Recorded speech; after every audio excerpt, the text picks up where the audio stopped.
இப்போ நம்ம பார்க்க போகிறது வந்து சாக்லேட் ட்ரஃபிள் பார்க்க போகிறோம்.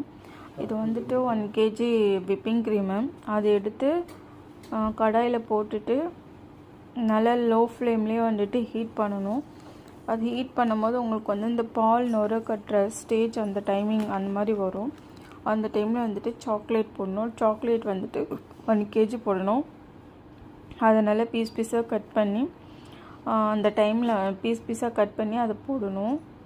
அது பார்த்திங்கன்னா உங்களுக்கு வந்துட்டு அந்த நுர கட்டுற ஸ்டேஜில் இந்த சாக்லேட் எடுத்து போடணும். இந்த மாதிரி போட்டோன்னா உங்களுக்கு வந்துட்டு எல்லா சாக்லேட்டும் போட்டுடணும். போட்டால் மெல்ட் ஆகிடும். மெல்ட் ஆகிற ஸ்டேஜில் நல்லா வந்துட்டு மிக்ஸ் பண்ணிகிட்டே இருங்க. கை விடாமல் ஸ்லோ ஃப்ளேம்லேயே வச்சுட்டு மிக்ஸ் பண்ணிகிட்டே இருங்க.